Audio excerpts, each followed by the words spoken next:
নমস্কাৰ বন্ধু বান্ধৱীসকল, SI education চেনেললৈ আপোনালোকক স্বাগতম জনাইছোঁ। আজি আমি আলোচনা কৰিম 31/10/2021 তাৰিখত হৈ যোৱা অসম টেটৰ শিশুৰ বিকাশ আৰু শিক্ষণ বিজ্ঞানৰ LP ছেকশ্যনৰ 30টা MCQ। যদি মোৰ চেনেলত নতুন আহিছে, চেনেলটো ছাবস্ক্ৰাইব কৰিব আৰু ভিডিঅ'টোত এটা লাইক কৰি দিব। বলক ভিডিঅ'লৈ আগবাঢ়ো। 1 নম্বৰ প্ৰশ্নটো আছিল, এছো আৰৰ ধাৰণাত ওৰ আনুষংগিকতা হ'ল আগৰ আচৰণৰ নিয়মীয়াকৰণক দায়িত্ব দিয়া আৰু মনস্তাত্ত্বিক কাৰ্যকলাপক গঢ়ি তোলা। ইয়াত 4টা অপশ্যন দিয়া আছে, মই অপশ্যনকেইটা পঢ়ি নাযাওঁ। ইয়াৰ শুদ্ধ উত্তৰ হ'ব অপশ্যন নম্বৰ বি। 2 নম্বৰ প্ৰশ্নটো আছিল, নিদানমূলক মনোবিজ্ঞানৰ ব্যৱহাৰিক দিশটো হৈছে, ইয়াতো 4টা অপশ্যন দিয়া আছিল। ইয়াৰ শুদ্ধ উত্তৰটো হ'ব অপশ্যন ডি, গৱেষণামূলক মনোবিজ্ঞান। 3 নম্বৰ প্ৰশ্নটো আছিল, মানসিক প্ৰতিক্ৰিয়া আৰু ঘটনাৱলী গুৰুত্বহীন আনকি সমুলেঞ্চ অস্তিত্বহীন বুলি কোনে কৈছিল? ইয়াৰ উত্তৰ হ'ব অপশ্যন নম্বৰ ডি, হল। 4 নম্বৰ প্ৰশ্নটো আছিল, শ্ৰেণীকোঠাত আচৰণগত সমস্যাৰ সৈতে মোকাবিলা কৰিবলৈ তলৰ কোনটো লক্ষ্য উপযোগী? ইয়াৰ অপশ্যন বিলাক চাই ল'ব আপোনালোকে। ইয়াৰ শুদ্ধ উত্তৰটো হ'ব অপশ্যন নম্বৰ চি। 5 নম্বৰ প্ৰশ্নটো আছিল, নিম্নোক্ত কোনটো এজন প্ৰতিভাশালী শিশুৰ লক্ষণ হয়? ইয়াত এ নম্বৰ অপশ্যনত দিয়া আছিল সময়তকৈ আগতীয়া বিকাশ, এইটো হয়। তথ্যৰ সহজ ধাৰণ ক্ষমতা, এইটোও হয়। বিশ্বকক আৰু অভিধানৰ প্ৰতি আগ্ৰহ, এইটোও হয়। সমনীয়াৰ লগত অসহজ আচৰণ, এইটো নহয়, গতিকে এইটোৱে ইয়াৰ শুদ্ধ উত্তৰ হ'ব। 6 নম্বৰ প্ৰশ্নটো আছিল, স্নায়ুকোষৰ ভিতৰত তলত দিয়া কোনটো উপাদানে শৰীৰৰ কোষকতা বাৰ্তা পঠিয়ায়?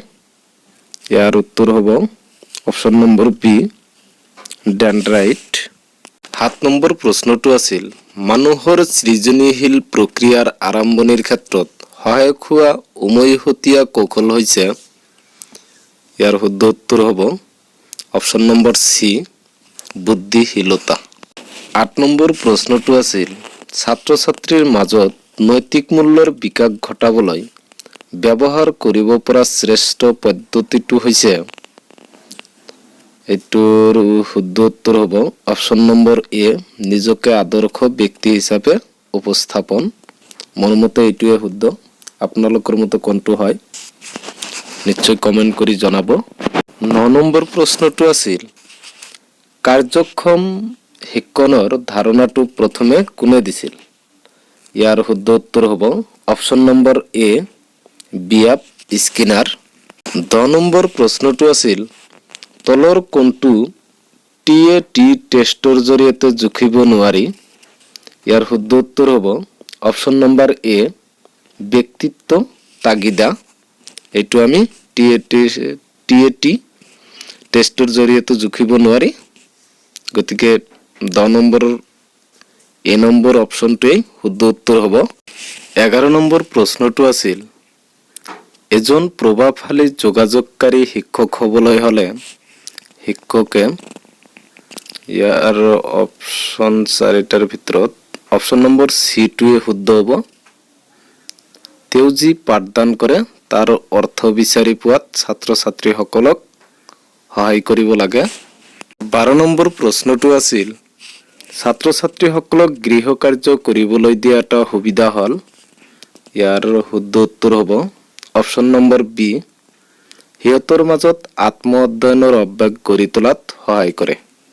13 নম্বৰ প্ৰশ্নটো আছিল, প্ৰাথমিক স্তৰৰ শিক্ষকৰ কোনটো অতি গুৰুত্বপূৰ্ণ গুণ হিচাপে বিবেচনা কৰা হয়?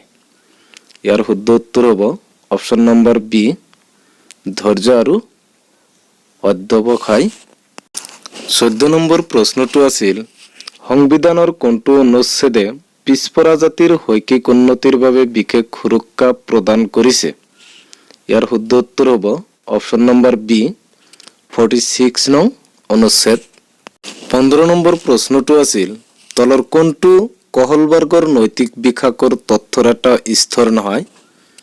ইয়াত যেটো অপশ্যন নম্বৰ এ সেইটোৱে শুদ্ধ উত্তৰ ইয়াৰ। সামাজিক চুক্তি আৰু সামাজিক অধিকাৰ। সামাজিক অধিকাৰটো কহলবাৰ্গৰ নৈতিক বিকাশৰ তথ্যৰ স্তৰ নহয়, গতিকে এইটোৱে শুদ্ধ উত্তৰ হ'ব। 16 নম্বৰ প্ৰশ্নটো আছিল মাৰ্শলৰ অভিৰচনৰ তথ্যমতে তলত দিয়াবোৰৰ প্ৰয়োজনসমূহৰ শুদ্ধ ক্ৰম কোনটো? ইয়াৰ উত্তৰ হ'ব অপশ্যন নম্বৰ বি জৈৱিকতা জনিত প্ৰয়োজন, নিৰাপত্তাজনিত প্ৰয়োজন, মৰম আৰু স্নেহজনিত প্ৰয়োজন, সন্মানজনিত প্ৰয়োজন আৰু আত্মবিকাশজনিত প্ৰয়োজন। এইটো ইয়াৰ শুদ্ধ উত্তৰ হ'ব। 17 নম্বৰ প্ৰশ্নটো আছিল শিক্ষণৰ কোনটো তথ্যই ছাত্ৰ ছাত্ৰীক কেৱল নীৰৱ শ্ৰোতা হোৱাৰ পৰিৱৰ্তে জ্ঞানৰ আৱিষ্কাৰৰ বাবে সক্ৰিয় কৰাৰ ওপৰত গুৰুত্ব দিয়ে? ইয়াৰ শুদ্ধ উত্তৰ হ'ব অপশ্যন নম্বৰ ডি ৰচনাত্মক তথ্য। 18 নম্বৰ প্ৰশ্নটো আছিল বিস্তৃত মূল্যায়নৰ শুদ্ধ ক্ৰমটো বাছনি কৰা? ইয়াৰ শুদ্ধ উত্তৰ হ'ব অপশ্যন নম্বৰ বি সৰ্বাংগীন বিকাশৰ মূল্যায়ন। 19 নম্বৰ প্ৰশ্নটো আছিল প্ৰাথমিক স্তৰত মাতৃভাষা শিক্ষাদান কৰাটো কিয় গুৰুত্বপূৰ্ণ? ইয়াৰ শুদ্ধ উত্তৰ হ'ব অপশ্যন নম্বৰ চি শিক্ষণৰ বাবে ছাত্ৰ ছাত্ৰীৰ বাবে এক প্ৰাকৃতিক পৰিৱেশৰ সৃষ্টি কৰে। 20 নম্বৰ প্ৰশ্নটো আছিল তলৰ কোনজন ব্যক্তিয়ে সৃজনীশীলতাৰ পৰিমাপনৰ বাবে সৃজনীশীলতাৰ উপাদানসমূহৰ পৰিমাপনৰ ওপৰত প্ৰথমে গুৰুত্ব দিছিল? সৃজনীশীলতাৰ উপাদানসমূহৰ পৰিমাপনৰ গুৰুত্ব প্ৰথমে দিছিল টৰেন্সে, গতিকে ইয়াৰ শুদ্ধ উত্তৰ হ'ব অপশ্যন নম্বৰ বি। 21 নম্বৰ প্ৰশ্নটো আছিল এজন ব্যক্তিক কেৱল মনৰ শিক্ষা দি নৈতিকতাৰ শিক্ষা নিদিয়াটো সমাজৰ বাবে এক ভাবুকি স্বৰূপ। উক্তিষাৰ কাৰ? ইয়াৰ শুদ্ধ উত্তৰ হ'ব অপশ্যন নম্বৰ ডি ৰুজভেল্ট।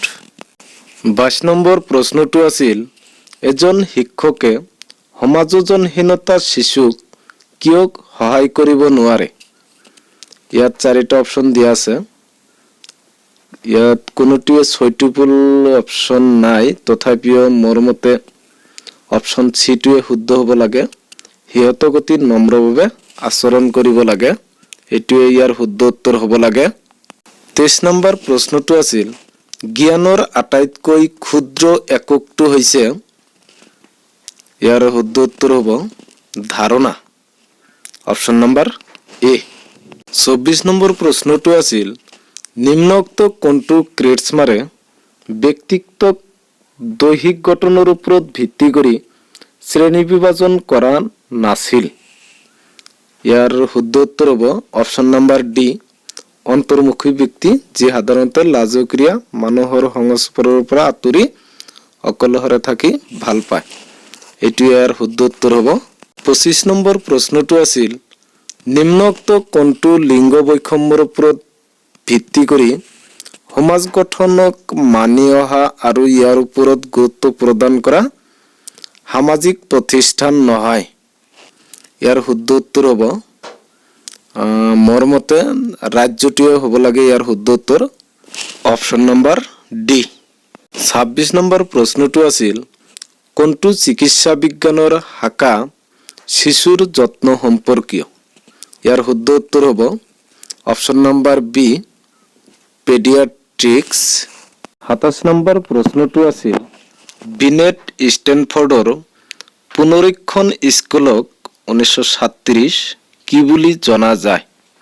ইয়াৰ শুদ্ধ উত্তৰ হ'ব অপশ্যন নম্বৰ চি টাৰ্মেন মেৰিল পৰীক্ষা। 28 নম্বৰ প্ৰশ্নটো আছিল তলৰ কোনটোৱে শিক্ষণৰ মানদণ্ড সূচিত কৰাত সহায় কৰে? ইয়াৰ শুদ্ধ উত্তৰ হ'ব অপশ্যন নম্বৰ চি শ্ৰেণীকোঠাত ছাত্ৰ ছাত্ৰীয়ে দিয়া উত্তৰৰ মানদণ্ড। 29 নম্বৰ প্ৰশ্নটো আছিল তলত দিয়া মিলসমূহ বাছি উলিওৱা। ইয়াত এ অপশ্যন দিয়া আছিল ডাইসলেক্সিয়া, 1 নম্বৰত দিছিল ভাষাগত জটিলতা, ডাইসলেক্সিয়া মানে ভাষাগত জটিলতা, আৰু বিত আছিল ডাইসগ্ৰাফিয়া লিখন জটিলতা, ডাইসপ্ৰেক্সিয়া সঞ্চালনজনিত জটিলতা, ডিত আছে দৃশ্য সম্বন্ধীয় বিসংগতি তথ্য আহৰণৰ জটিলতা। গতিকে সকলো ঠিকই আছে, গতিকে ইয়াৰ উত্তৰ হ'ব অপশ্যন নম্বৰ এ। বন্ধু বান্ধৱীসকল, এইটো ভিডিঅ'ৰ একেবাৰে শেষৰ প্ৰশ্নটো জিন পিয়াজেৰ শিশু শিক্ষণ প্ৰক্ৰিয়াৰ